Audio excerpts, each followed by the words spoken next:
आश्चर्य की बात है कि एक आदमी का सिर 177 सालों से एक बोतल में बंद रखा गया।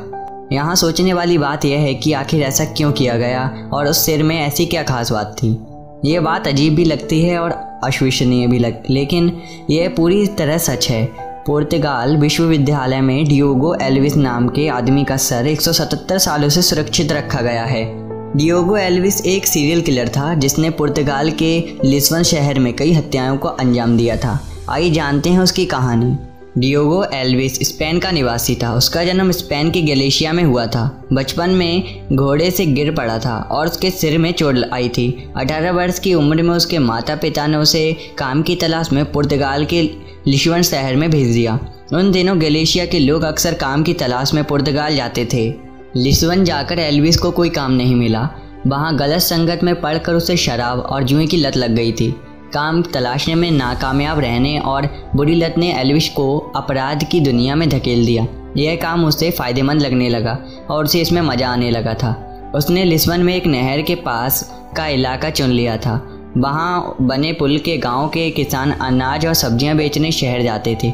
शाम को वे उसी पुल से वापस लौटते थे। एल्विस मौके की तलाश में छिपा रहता और शाम को किसानों के लौटते समय मौका पाकर उन पर हमला कर देता था। वह उनकी हत्या कर 60 मीटर की ऊंचाई से उनकी लाश को नहर में फेंक दिया करता था। फिर उनका सामान लूटकर वहाँ से भाग जाता।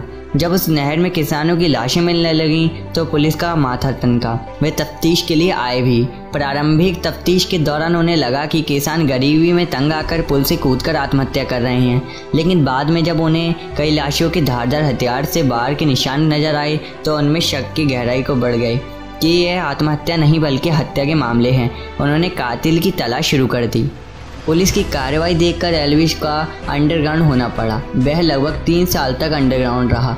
इधर इन सालों में कातिल का कोई सुराग ना मिलने पर और कत्ल का सिलसिला बंद हो जाने पर पुलिस की कार्रवाई भी ठंडी पड़ गई थी। पुलिस की कार्रवाई में आई शिथिलता में एल्विस को फिर से अपराध करने में उकसाया और वह फिर से लूटपाट करने लगा। लेकिन इस बार उसके अकेले नहीं बल्कि गैंग बनाकर बड़ी लूटपाट करने का प्लान था। वह ऐसे लोगों की तलाश में जुट गया जो बहुत गरीब थे और पैसों के लिए कुछ भी कर सकते थे। जल्द ही उसने अपनी गैंग बना ली और बड़ी वारदातों को अंजाम देने लगा था। लूटपाट के लिए उसने बहुत से हथियार भी इकट्ठे कर लिए। एल्विस बहुत बेरहम था और बड़ी बेरहमी के साथ लोगों की जान लिया करता था। वह इतना शातिर था कि हमेशा पुलिस की गिरफ्त से बच जाता था। लेकिन एक बार उसकी किस्मत धोखा दे गई। वह एक डॉक्टर के घर लूटपाट करने गया था, जहां उसने परिवार के 4 सदस्यों को बेरहमी के साथ हत्या कर दी और लूटपाट कर वहां से फरार हो गया। लेकिन उस घटना में किसी तरह डॉक्टर की 11 साल की बेटी मारिया बच गई, जिसने उसे पहचान लिया था। पुलिस उसके गैंग की तलाश करने लगी। एक दिन कहीं से पुलिस को एल्विस के छुपने का ठिकाना मालूम चल गया और उन्होंने उसे ढूंढ कर पकड़ लिया। एल्विस ने डॉक्टर के परिवार सहित बहुत से लोगों के कत्ल का गुनाह कबूल कर लिया। डॉक्टर की बेटी मारिया चश्मदीद गवाह थी। उसकी गवाही और एल्विस के स्वयं कबूलनामे के बाद उसके जघन्य अपराधों को देखते हुए कोर्ट ने उसे फांसी की सज़ा सुनाई। 1 फरवरी 1851 में उसे फांसी पर लटका दिया गया।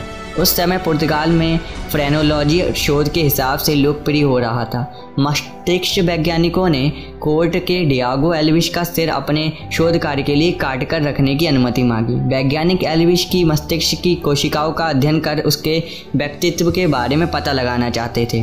वे जानना चाहते थे कि आखिर एक व्यक्ति इतना क्रूर और बेरहम कैसे हो सकता है। कोर्ट में एल्विस का सिर रखने की अनुमति दे दी। तब से एल्विस का सिर लिस्बन यूनिवर्सिटी में सुरक्षित रखा हुआ है। आई होप आपको ये वीडियो पसंद आई होगी। अगर वीडियो पसंद आती है तो वीडियो को लाइक और शेयर करना ना भूलें। Thanks for watching.